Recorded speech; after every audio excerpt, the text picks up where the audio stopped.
नमस्कार सर। एक बहुत बड़ी इंटरनेशनल खबर आ रही है कि व्लादिमीर पुतिन जो रूस के राष्ट्रपति हैं उनके एक आधिकारिक निवास पर बहुत बड़ा ड्रोन से हमला हुआ है। और उसमें रूस आरोप लगा रहा है कि ये यूक्रेन की तरफ से हुआ है और इसका बहुत बुरा और बहुत भरपूर जवाब यूक्रेन को दिया जाएगा। तो ये क्या घटना हुई है सर? नमस्कार सर। रूस के विदेश मंत्री हैं सरगेई लावरोव। उन्होंने जानकारी दी है कि पुतिन साहब का जो आधिकारिक निवास है नोवगोरोड, और वहाँ पर वेल्डाई करके बोलते हैं, उस पर 91 ड्रोन से हमला किया है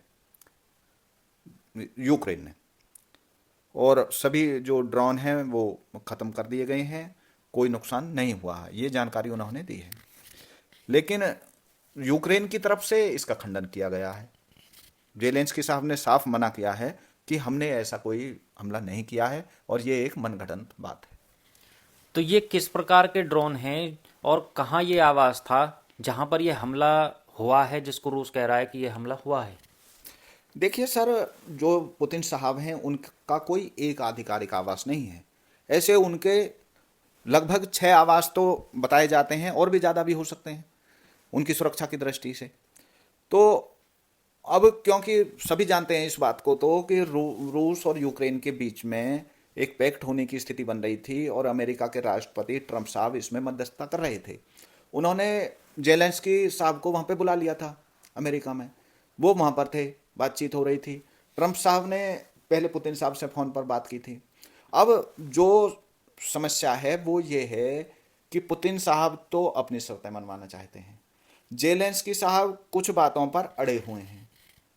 तो जो जब भी कोई बात ट्रंप साहब दबाव डालते हैं, तो जिस भी पार्टी को बात नहीं माननी होती है तो वो कुछ ना कुछ तो कहेगा, किसी ना किसी प्रकार से तो इस वार्ता से हटेगा।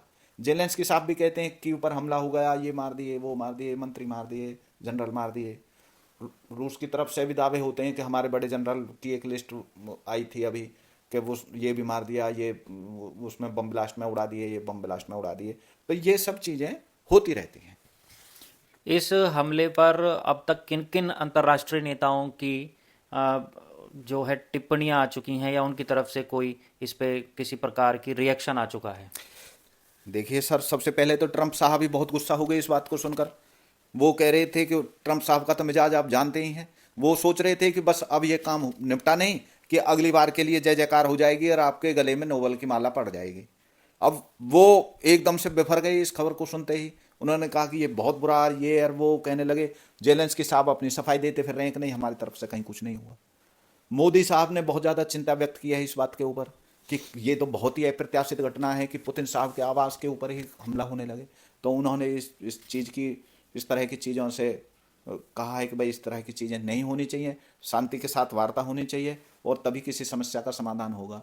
बाकी और किसी बड़े लीडर की कोई ऐसी प्रतिक्रिया नहीं है। ये तो और तो छोटे मोटे नेता हैं, उनकी कोई बात सुनता नहीं है। ठीक है सर। और आप क्योंकि बहुत दूरदृष्टिवादी हैं, आप कहाँ देख रहे हैं 4 साल इस युद्ध को होने को आए हैं? फरवरी में 4 साल इस युद्ध को हो जाएंगे। रूस अभी तक अपने गोल्स अचीव नहीं कर पाया है। ट्रंप साहब मध्यस्थता कर रहे हैं और हर बार कहते हैं कि वो युद्ध अब ख़त्म करवाने के बिल्कुल नज़दीक हैं। तभी कुछ ना कुछ बड़ी घटना हो जाती है। तो आप अपनी दूरदृष्टिवादी नज़रों से कहाँ देख रहे हैं, कहाँ जाकर ये युद्ध थमेगा? देखिए सर, होने के लिए तो कुछ भी हो सकता है, कुछ भी संभव है। लेकिन मुझे अभी यह युद्ध खत्म होता दिखाई नहीं दे रहा है। इसकी मैं आपको एक दो खास वजह बताता हूँ। सबसे पहली बात तो यह है कि आज की डेट में पुतिन साहब, हमारे नरेंद्र मोदी साहब और जिनपिंग साहब, ये तीन ही ऐसे, एक तरह से आप बोलोगे एक सीजन लीडर हैं पूरी दुनिया में, कि ये बहुत आगे तक की सोच कर कोई अपना कदम उठाते हैं। इनकी पूरी जिंदगी निकल गई है राजनीति में, और तो सब ऐसे हैं, कोई 2 साल से, कोई 4 साल से, कोई 5 साल से, कोई 10 साल से। इनका जो एक एक कदम होता है वो बहुत नपातुला, इनकी एक एक बात बहुत नपीतुली होती है।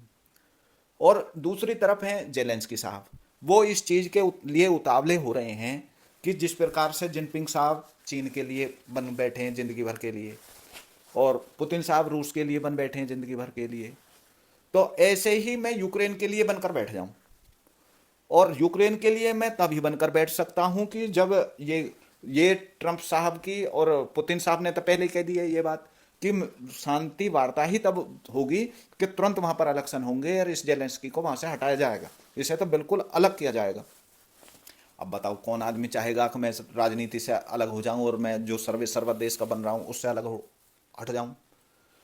तो इसलिए वो ऐसी बात अड़ा देते हैं कि नहीं नहीं ये चीज़ हम नहीं मानेंगे, हमारे तो ये सब इलाके हमें वापस मिल जाने चाहिए और जो रूस ने पहले भी ले लिया है वो भी वापस मिल जाने चाहिए। तो वे इस ढंग की बात कर देते हैं। पुतिन साहब कह रहे हैं कि भाई जो हमने ले लिए इलाके उन्हें तो अब हम छोड़ने वाले हैं नहीं, और बाकी ये हमें लिखित में चाहिए कि ये नाटो में भी नहीं जाएगा और ये यूरोपियन यूनियन में भी शामिल नहीं होगा और ये नहीं होगा वो नहीं होगा। तो इतनी सारी समस्याएं सर मुझे नहीं लगता कि एक दिन में या थोड़े दिन में निपटने वाली हैं। ये तो वार्ता तो होती रहेंगी। ट्रंप साहब तो अपनी तरफ से पूरी कोशिश कर रहे हैं। ट्रंप साहब तो जब बने थे उन्होंने ये कह दी कि ये बहुत जल्दी खत्म हो जाएगा, मैं 2 दिन में खत्म करा दूंगा। ये ऐसा नहीं होता है। पुतिन साहब ने भी नहीं सोचा था असल में कि ये युद्ध इतना लंबा चलेगा। उनके मन में भी यही आइडिया था कि 2-4 हफ्तों में ये युद्ध खत्म हो जाएगा और हमें जो जो अपने हमारे गोल्स हैं, जो 2-4 इलाके हमको लेने हैं वो ले लेंगे, बात खत्म हो जाएगी। क्योंकि आपको पता ही है पहले उन्हें क्रीमिया को ले लिया था।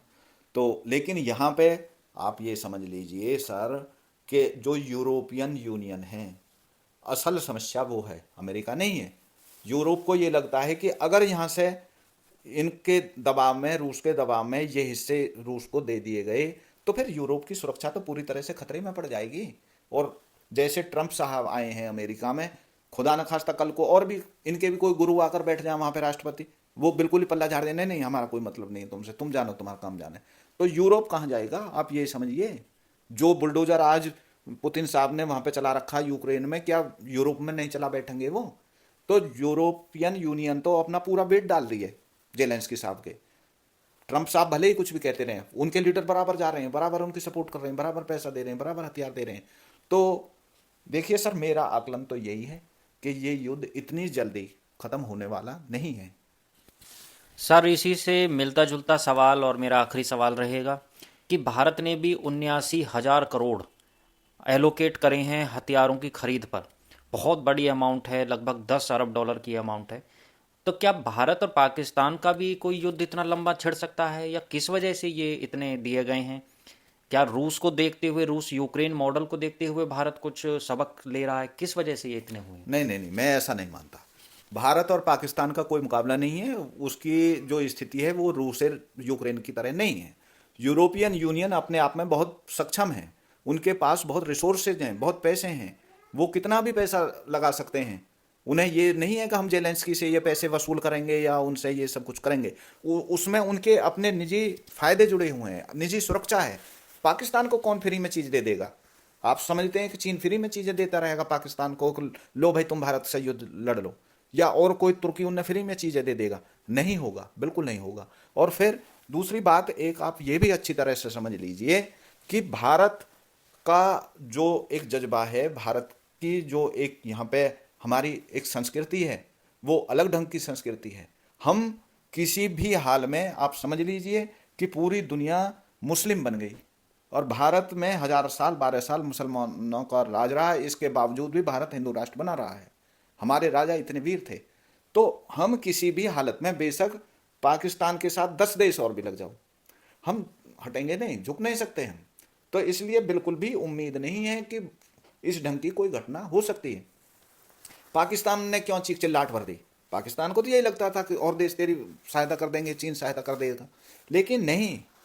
भारत ने जब देखा कि ये नहीं मानेगा, इसका जबड़ा तोड़ना है, तो उन्होंने नूर खान एयरबेस पर ही हमला कर दिया, जहां पर कि उसके एटॉमिक एसेट रखे हुए थे।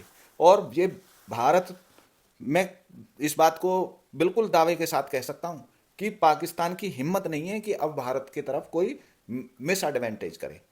बांग्लादेश ये चीख चिल्लाहट भर रहे हैं, वहां पे ये दंगे फसाद हो रहे हैं, बांग्लादेश कभी सपने में भी नहीं सोच सकता है कि वो, कि भाई ये नक्शा इतना है, ये नॉर्थ ईस्ट इतना है, ये हमारा उतना, उसको बिल्कुल क्रश कर दिया जाएगा। ये बात अच्छी तरह से पूरी दुनिया जानती है कि ये भारत मोदी जी का भारत है और मोदी जी छाती पर चढ़कर वार करते हैं। मोदी जी रहम नहीं खाते बिल्कुल भी अपने दुश्मन को सजा देने में। बहुत बहुत धन्यवाद आपका। आपने बहुत ही सही आकलन किया है और भारत की ताकत को आपने फिर से दुनिया को बताया है। कोई भी हमारा शत्रु, कोई भी हमारा दुश्मन किसी तरीके से ये वहम ना पाले कि हम एक शांति प्रिय देश हैं तो हम किसी भी तरीके से उसकी मिस एडवेंचर को बर्दाश्त करेंगे। मोदी जी के भारत ने हर बार दुश्मन का जबड़ा तोड़ा है जब जब उसने कुछ भी गलत हरकत करने की कोशिश की है। धन्यवाद सर। बहुत बहुत धन्यवाद जी।